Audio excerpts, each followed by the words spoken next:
Well, that was a pretty decent episode. Well done, Noblesse. Well done. I was legitimately like, am I gonna have to drop Noblesse this week? Nope. You got me for another episode. You got me for one more.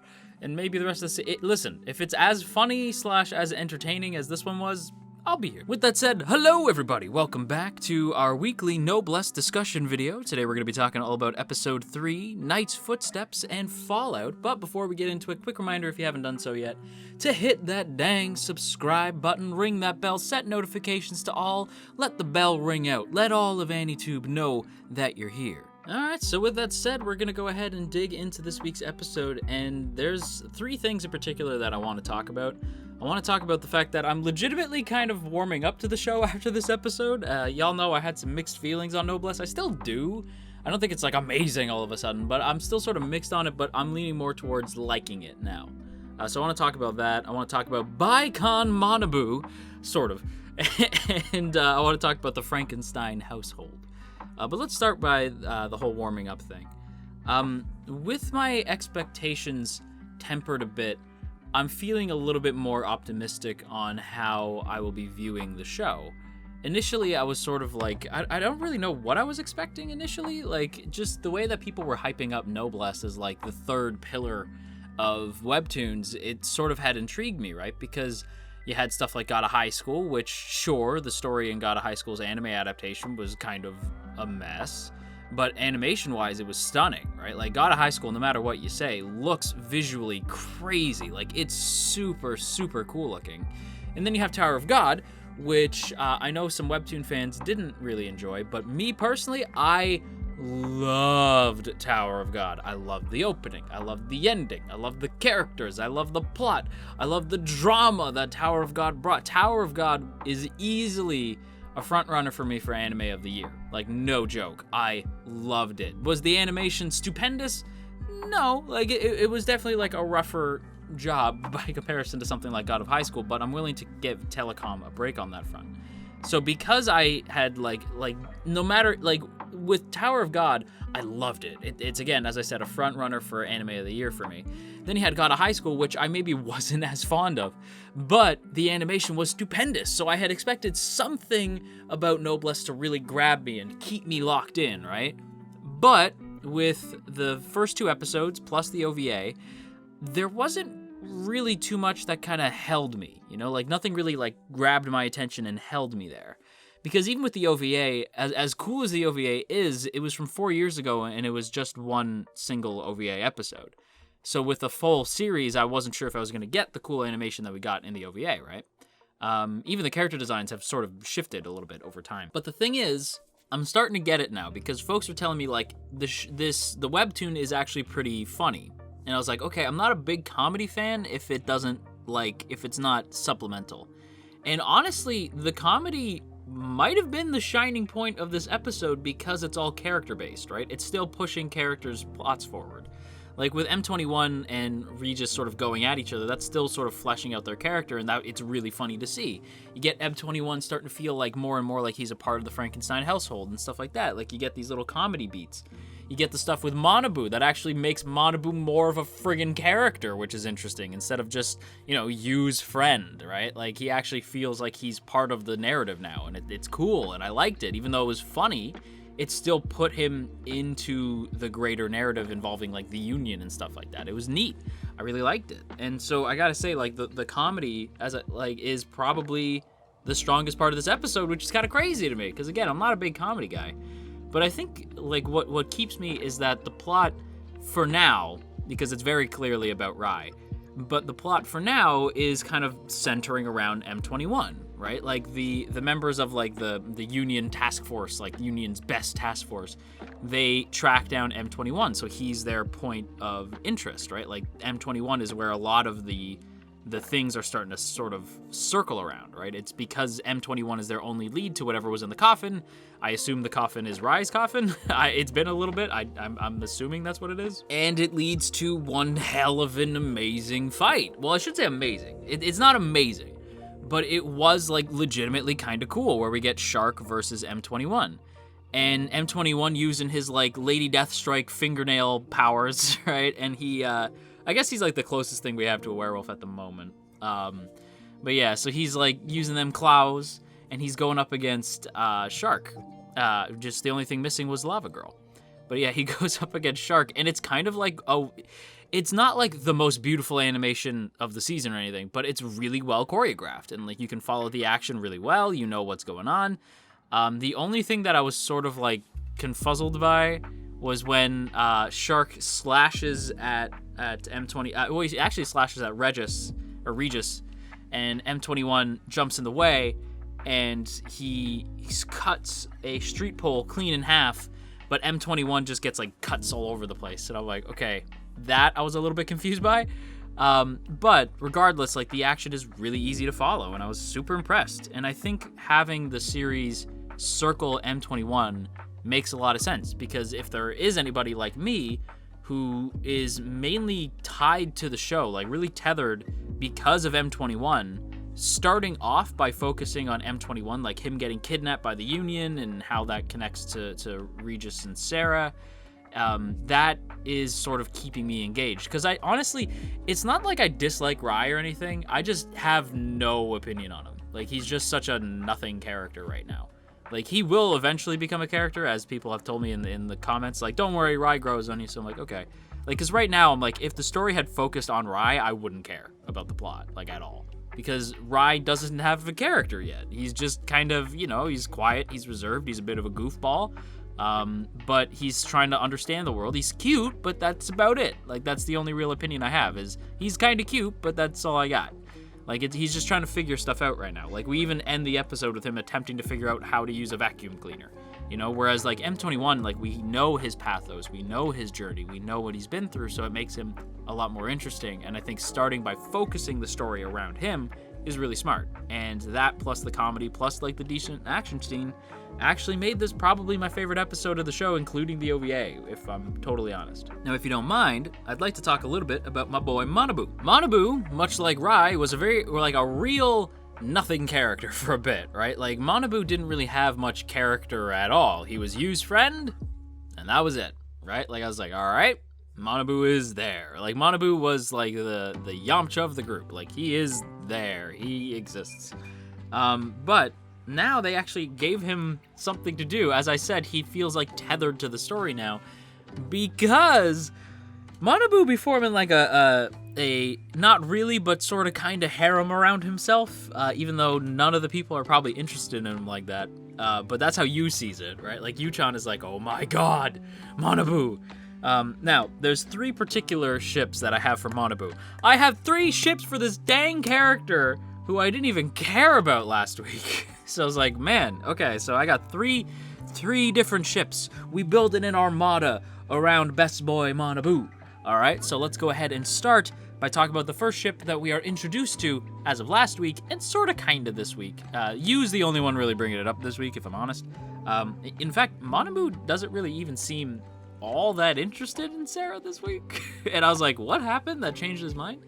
But Manabu and Sarah, it's cute, right? Like, it's like he has a crush on her. She's really pretty. And Sarah has no personality yet, so I don't really have an opinion on Sarah. So it's like, okay, Sarah is there. She's pretty. And Manabu is like sort of head over heels for her, right? Like, he's really into her. But it's just kind of there. It's like a real nothing ship, you know? It's like, okay, he likes her. She doesn't really know he exists. Like, she does, like, she knows who Manabu is and blah, blah, blah, but, like, she doesn't really say much. She doesn't have much of a personality. She's just kind of there. So it's like, whatever. Like, he likes her because she's pretty. It's kind of shallow. It's not great, right? So it's like, all right, whatever. If it develops into a ship later, cool. If it doesn't, I'm not exactly weeping. But Yu is a fan. Like, Yu-chan's a fan.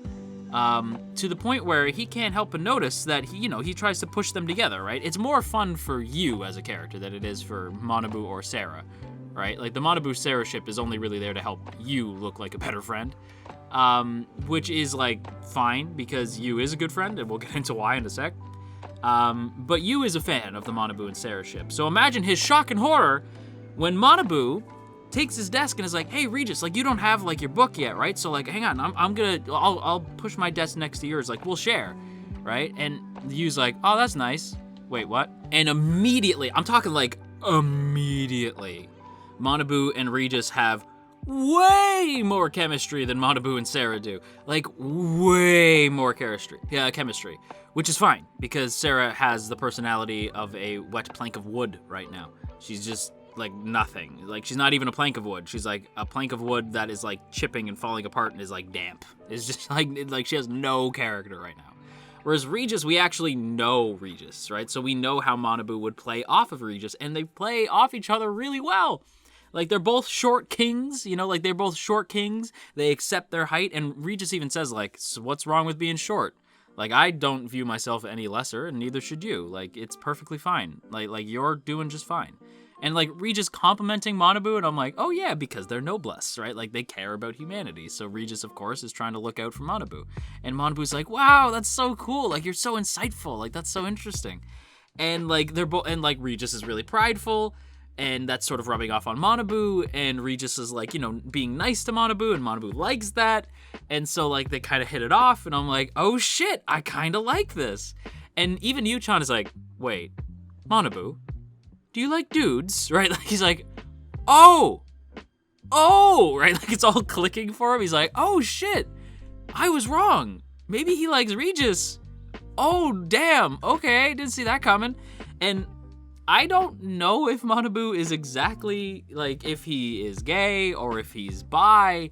I'm gonna call him hesitant bi-con status, you know, like he might be, we'll call him a hesitant bi right now, right? Like, and as a bi-romantic ace, I love to see my bis out here, so I will take Manabu. And then the more sort of interesting, but possibly like, depending on how old Manabu is, because I don't know how old these characters are, is, yeah, Manabu and Tao, who is 24. And I love, okay, so Manabu and Tao are both hackers, right? Like, they got that interesting hacker, like, one's a hacker for good and one's a hacker for evil. And so they're, like, trying to sort out, like, they're trying to, like, beat each other in, like, a hacker war. So no matter what, whether it's a ship or just a rivalry, I dig it, because they're both so different in the way that they approach this. Like, Manabu's a sweet good boy, and Tao is, like, a badass who's, like, working with the Union and stuff like that. I don't know how old Manabu is, so I don't want to give this ship status necessarily until I know for certain. But I will say that Manabu and Tao, not bad, and it makes Yuchan, like, freak the hell out. Because Yuchan's like, oh my god, like, he's into older women, because he thinks that Tao is a girl, until he realizes that Tao's a dude, and he's like, he's into older dudes, right? And he's like, oh no, but you know what, he's my friend, and I'm gonna be there because he's my friend. It's like, oh my god. Like, listen, I know that certain other places in the world are maybe, like, coming around to the idea of LGBT and stuff like that, so, like, I respect that they even put this in there, and the fact that Yu is like, he is my friend, and I will be there because he is my friend. It's like, goddamn, like, Yu is the best, but, like, the fact that Manabu might be a bi-con, I love it. And Manabu, this whole episode was great, and, like, the friggin', like, hoodie that he's wearing, I'm like, my boy be serving looks, my boy be out here serving looks. This is great. They made Manabu hella interesting this week, hella interesting. I was very, very happy with what they did with Manabu this week. But yeah, until we know for certain, until we get confirmation, comments, let me know. We're gonna have to put this ship on, not sure yet. This isn't quite a ship yet, you know, like, it's being built, but we don't know if this is gonna be a ship or if this is gonna be like a rivalry type thing. I'm not super certain. I'm not sure how I feel just yet. I need confirmation on that. So chat, let me know. But in the meantime, last thing I want to talk about, the Frankenstein household. I didn't say that correctly, sorry. The Frankenstein household, because, you know, I have some German in me. I gotta stay it right. Frankenstein. I believe that's not even correct either. Regardless, the Frankenstein household is starting to, it's mostly comedic for the most part, but there is, like, some sweet stuff that happens. Let's start with the comedic stuff, though. Regis and Sarah are still blissfully unaware that they have absolutely no effect on Rye or Frankenstein. to the point where it's almost comedic. In fact, it's not even almost. It is funny the way Regis is like, forget you heard anything, and Frankenstein's like, yeah, of course I will. In the back, but in the back of Frankenstein's head, he's like, shut the frick, oh my god, this friggin' kid. And Frankenstein, and then Regis does the same thing to Rye, but Rye is just sort of like in his own head, so he doesn't even notice that he was trying to like mind whammy him. So Regis is like, did it work? I can't even tell. And then of course you got the Regis and M21 thing that they have going on, this little like mini rivalry that reminds me a little bit of Team 4-Star's version of Tien and Vegeta, where like one is clearly more powerful than the other, but at the same time they have that rivalry going. And if you remember from TFS, like the Dragon Ball Z Abridged, Krillin says like, he could kill you, right, to Tien, and Tien's like, oh yeah, I know, but if he does, that means I win, right? So it's like, and he knows that, so it's like, okay. And that's kind of the rivalry that they have, like Regis and M21. You can tell M21's like, yeah, you can try that, but then I win, right? And Regis is like, oh, like that's like just the dynamic that they have going on. I will say, the dumbest part of the episode, and I do have to say, like, this is such a negative for me that I was like, what? Was when M21 gets kidnapped at the end, and Regis is like, I knew he was part of the Union. How could I have been fooled by someone like him? I'm like, Regis, are you stupid? Like, I was literally like, how stupid can you be? Like, he got the ever-living shit kicked out of him. He jumped in front of us, like, of that dude stabbing at him for you, and you think M21 is bad? Did I misread that scene? Because that's exactly what it looked like. Because it looked like he was saying, like, how could I have been, how could I have believed someone like him? And I'm like, wait, what is happening? Like, if he actually thinks that M21 is working with the Union, then Regis is a total idiot. I think maybe I just read the scene wrong. I'm hoping that I read the scene wrong, and he's gonna go after M21 to try to save him. I don't super know. But back to the funny stuff. Frankenstein basically gets fed up with all these freeloaders living in his damn house and like screams at all of them to clean up after themselves. And in this moment, I'm like, look at my man stepping up for himself. Like Frankenstein be like, that's enough. Like, you guys clean up the damn mess. Like, you guys, and it is gross, right? Because I'm like, y'all are eating candy and just dropping the wrappers on the ground. What the hell is the matter with you? Were you raised in a barn? Even people, like, that's not even a good example, because people raised in a barn don't do that shit. You know what I mean? Like, were you raised, I don't even know, like, just like in a garbage heap? Like, what's wrong with you? You don't just drop shit on the ground. It's gross. And so Frankenstein like steps up for himself and is like, clean up after yourselves, goddamn. And so when they are, Regis, I mean, in fairness, rightfully points out like, why isn't he cleaning? And points out Rye.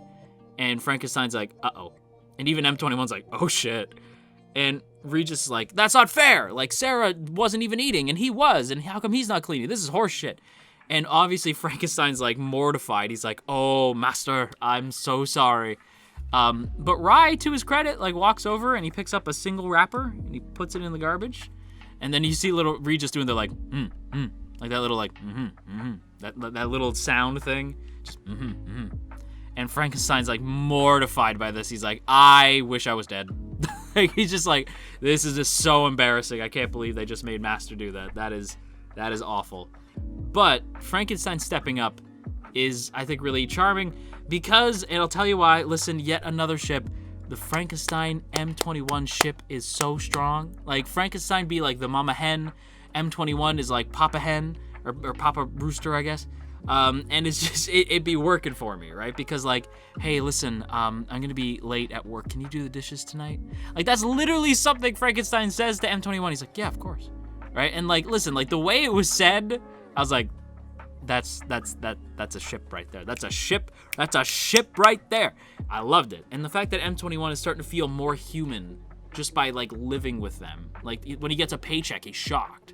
Right? Like he's living with them, he's helping them with dishes. The kids around the school always refer to him as OG-san. like, hey old man, what's going on? He's like, ugh. But he's starting to like it. Like he feels like he belongs here now. And then of course at the end, like the Union comes and takes him away because of course they do. But yeah, legitimately very solid episode. I actually really dug it. I was shocked. A part of me was like, this might be the final Noblesse video on the channel, but yeah, I'll be back next week. Like that, this episode was legitimately really strong. So with that said, everybody, if you enjoyed today's video, then don't forget to boop that up snoot, share if you care, leave a comment down below, and of course, hit that sub button and ring that bell. Let all of AniTube know that you're here. And as always, I want to give a big thank you to the good folks in the T Squadron. Look at these beautiful people. Look at all these beautiful names, and hey, if you would like to join these beautiful people, there are now 2 ways to do so. The first is by hitting that first link in the description to check out our Patreon page, and the second option is by hitting that join button right beside the sub button to get yourself a badge next to your name, some emotes to spam in the comments, and of course your name scrolling past this screen. So if that sounds cool to you, go ahead and hit that join button or check out the Patreon page. Either way, it is a big help, and I appreciate it immensely. So once again, a big thank you to the T Squadron. I am absolutely shocked at how much I liked this episode. So I'll see you guys next week for another Noblesse video, and until then, you stay classy, AniTube, and wash your dang hands.